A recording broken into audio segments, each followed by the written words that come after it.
Looking for a guaranteed way to create content that resonates with your audience? Start a podcast.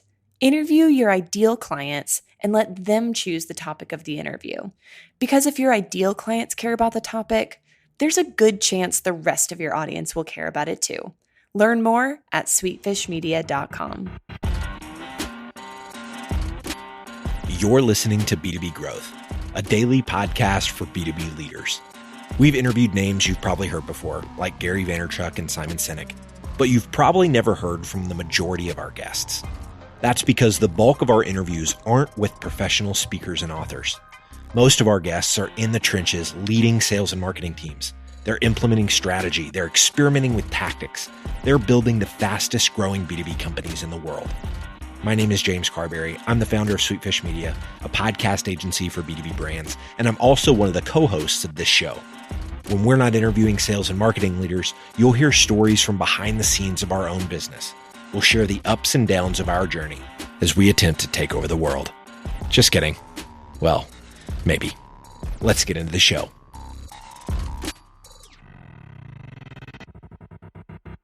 Welcome back to the B2B Growth Show. This episode is brought to you by Directive Consulting, the B2B search marketing agency.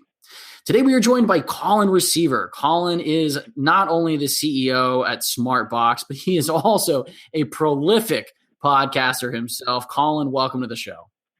Hey, thanks. Glad to be on here today. It's a pleasure to have you on the show. I mean, we were just talking right before we started recording. Colin is they're coming up on their 1200th episode of their podcast, which is just absolutely thrilling. I love that. I did not realize that. This is a real treat for me, even more so than I realized. But today, Colin is going to be sharing some thoughts with us around this idea of understanding the psychology of your buyers. And I think it's very cool. It's a very unique topic that we're going to dive into. But Colin, before we do dive into today's topic, maybe you can tell us a little about what you and the SmartBox team are up to these days. We work with dentists all around the world, helping them to attract more and better patients. And my dad's a dentist. That's how I got into the world of dentistry. And we've been working with dentists exclusively for the past decade. So, when you're able to niche down and really understand the persona of your buyer and what they really are buying, because I think ultimately a lot of us that started out, at least in my case, I started out as like the technician, the artist, I call it, right? I mean, I was, when we were doing marketing, I was the guy that built the websites in the beginning. Like I was hands-on. And we often think that our buyers want to buy the things that we're really good at building. And ultimately that can't be more wrong. They don't want to buy websites. What they want to buy is freedom. They want to buy, more patience, and connecting what the implied promise is to what they actually want is really the secret to, massive growth in your business. It's the secret to retention of your clients. It's the secret to ultimately helping your clients better because you're able to give them what they want. I mean, if a client walked in the door and just flat out told you exactly what he wanted, that'd be super easy for everybody, right? And, understanding the psychology behind their request is critical. Yeah, absolutely. Well, I mean, the last several years of doing this show have been a huge educational experience for me, like learning about, the fact that, when you're selling, when you're marketing, it's you're trying to solve a problem. They don't care about you. It's about almost about making your buyer the hero of the journey. I mean, I think we've dedicated episodes to that kind of concept. So I think this is taking it even to a different level. And I know that, Colin, one of the things that we were going to kind of kick off this conversation talking about is the idea that marketing is also about results. That is at its heart what marketing should be about. I won't say is, because oftentimes there's that implied promise, right? There's that implied promise that if I build you a website and I do this marketing for you, that, Jonathan, you're going to get what you want out of that. But oftentimes those things aren't connected. And what that leads to, it's misalignment. It leads to missed expectations because, there wasn't a conversation. There wasn't an understanding of of what really happened there. When we're working with our dentist, for example, we look at the metrics that really matter to our dentist, and that is butts in the chairs. So we have for instance, one thing, I'll give you a prime example of how we're different than other marketing agencies. We have a team here at SmartBox that actually listens to every phone call that goes into our dentist practices, because we want to know, our marketing's working. Those clicks and hits and technical factors look great. B, calls are being generated, right? Because ultimately that's the goal of marketing. But then also C, that their front desk is actually appointing the patients that are calling and getting them into the chairs, right? Because we could be sending them bad leads. We could be sending them great leads. Their front office could be awful. Their front office could be great. We have no optics on the situation unless we actually monitor that step of the conversion process. So that was a really big aha moment for us a few years ago when we built that division of SmartBox out, and it's been tremendous because it gives the doctors what they really want, but they didn't really understand that that's what they wanted, right? Everybody hears the buzzwords and they need a new website, or that somebody tells them their social media is bad or whatever it is, and they take this tactical whack-a-mole kind of approach. And when you elevate above that and you start thinking, man, what I really want, I just want a full schedule. Okay, how do I get a full schedule? And you start this drill down process, and it starts to make a lot more sense. Does that make sense, Jonathan? It does. It does. Yeah, it does make a lot of sense to me. I mean, it's interesting because you're thinking very critically about the results, but you are also, you're trying to understand the why behind the what. I mean, it is kind of a combination of these two things. So, Colin, do you have any advice for our listeners, as it pertains specifically then to this idea of understanding the psychology of your buyers and how it's critical? I don't know. How do you put yourself in their shoes? How do you dissect that? How do you maybe even just kind of reframe the way that you're approaching this so that you are understanding the why behind the what? I think it helps, frankly, that I've got a dad that's a dentist that I had to put up with for 18 years, living with him. I think that's a big boost. But I think ultimately, you have to lead with empathy and lead with an understanding of trying to put yourself in their shoes and figure out what they're going through. So a dentist perspective, a dentist daily routine consists of getting to the office, treating patients, probably being the marketing manager or the marketing coordinator, managing the staff, doing the clinical work, right? Because they're the dentist and the owner in many cases. They are the person that probably orders supplies in smaller offices. In some offices, they even do hygiene. And, whereas me and you in our businesses, we have the ability to delegate a lot or to build hierarchies of people that can support us. For dentists, it's very much an upside down funnel. They are the point person for so much. Legally, their business can't even run if they're not in the four walls of the building, right? Yeah. So if mine and your business couldn't run if we weren't sitting here at our desk, that would start to think about how that would change how you go about your daily routine and what you do. Mm-hmm. So, just trying to understand and trying to take hats off of their head. What can we do to make this faster, simpler, easier for the dentist so it takes them less time, less energy, less decision-making, less resources?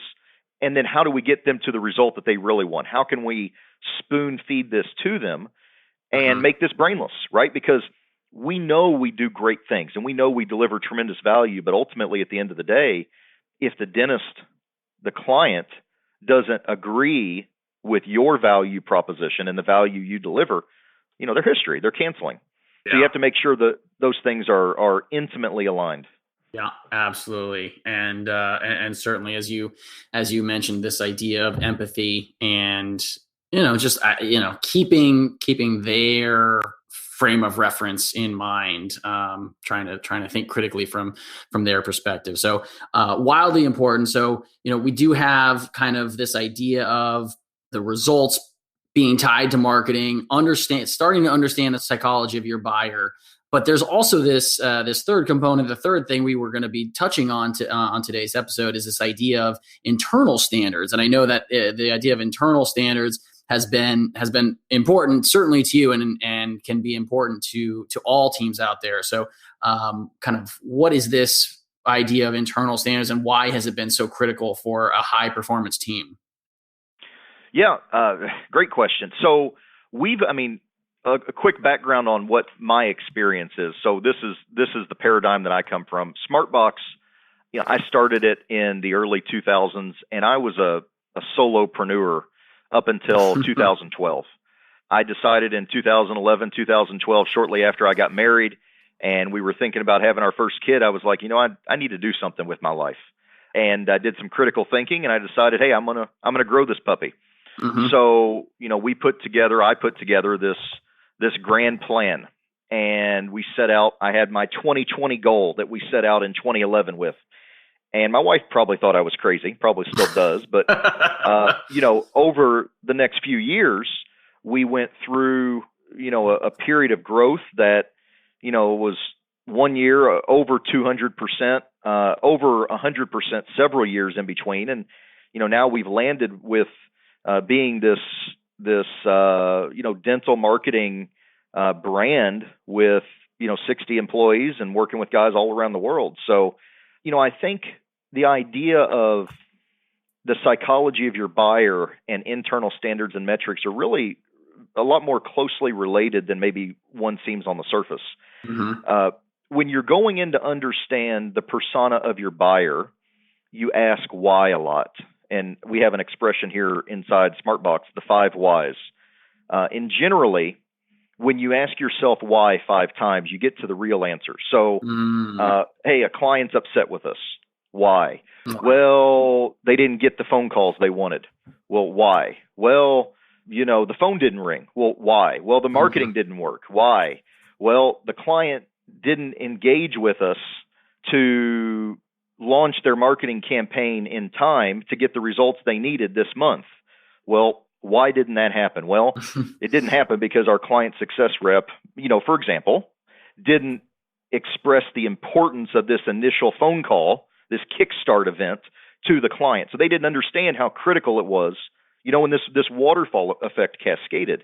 Yeah. And now we've gotten to the real problem. So now we can fix it, right? We're not addressing symptoms. We're getting to the root cause. Mm-hmm. When we're dealing with metrics and standards for teams and building a high performance team, I think it's really the same process. Instead of asking why, you ask how, right? So the 5 hows. So I want to build a $20 million company. How are we going to do that? Well, that means I need to be at 15 million and 10 million and 5 million at these points in the next several years. How are we going to do that? Well, it means this month I need to be at this number of new sales and this amount of leads and this and this and this. Well, how are we going to do that? Well, now let's break that down into a weekly view. This week, I need to do these things that are going to drive into this month, that are going to drive into this quarter, into this year, and into this decade, into my big, hairy, audacious goal, to quote Jim Collins. And that's how this works. So it's standards, metrics, psychology, empathy, leading your team. I think it's all, one of my favorite quotes is from Jack Welch. And Jack Welch says, I'm probably going to screw the quote up because I'm going from memory, but here was the essence of it. Great leaders don't have great answers. Great leaders have great questions. And you have to be okay looking like the dumbest person in the room when you ask them. And I think that just, I really, it's funny, but I think it captures the essence. Like, if you walk into a meeting and ask your team, how are we going to get to X million by the end of this year or the end of this quarter or the end of whatever, you look pretty dumb as the leader of your company to ask that. But ultimately, if they can't answer the question, you can't drive the whole company. They have to own their areas and they have to understand how it all rolls up. And I think that's really what Jack was saying in one of his pieces that I read that in once. Yeah. Well, and it is tough. It is tough to put yourself out there, but it makes a lot of sense. You have to, everyone is kind of driving towards a common purpose. You surround yourself with the right kind of talent, and you get answers that you may not have otherwise been able to come up with yourself. I don't remember if it was who it was, Einstein or someone that said something like, I never learned a single thing while I was talking. In sort of in the same vein that you can you need to be able to ask the right questions, and then you can open yourself up to some fantastic answers. So Colin, you've done a remarkable job of sort of tying all these thoughts together about marketing results and understanding the psychology of your buyers and how that relates to creating the right kinds of internal standards for success. And to bring this back to the, you had to sit down and have a conversation with yourself about, I want to make something of myself. I want to do something. I'm at a crossroads, and here's how I'm going to move forward.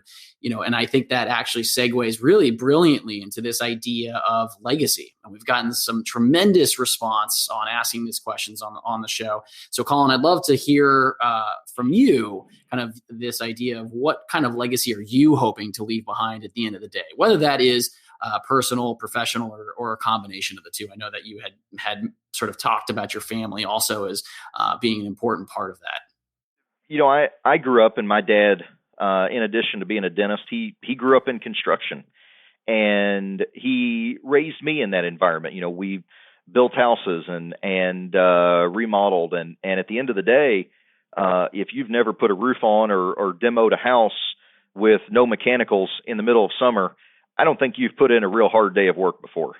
And doing stuff like that, it teaches one the value of a hard day's work. It teaches one an appreciation for building something bigger, right? Not necessarily just being in the business of trading time for money. And legacy, I think there's so many facets to that. I mean, ultimately, I want to help dentists like my dad who have, struggled in marketing and growth, who have, not really seen the clear path to how do I grow my practice and build my own legacy.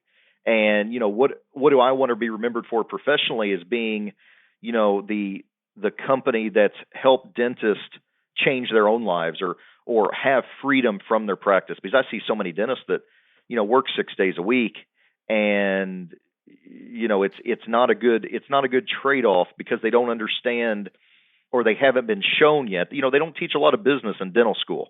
If you haven't been through dental school, you probably don't realize that. But it's just they don't teach business and marketing. And it's these guys are a lot like I was in the beginning. They're artists, they're technicians, and they love what they do, but they just have to figure out how to get the rubber to meet the road. Personally, geez, I love, I got 3 young kids. I got 3 under 5 right now. So, spending time with them and teaching them the value of, a hard day's work and building something is early lessons for them that I hope they'll carry with them for their lives as well.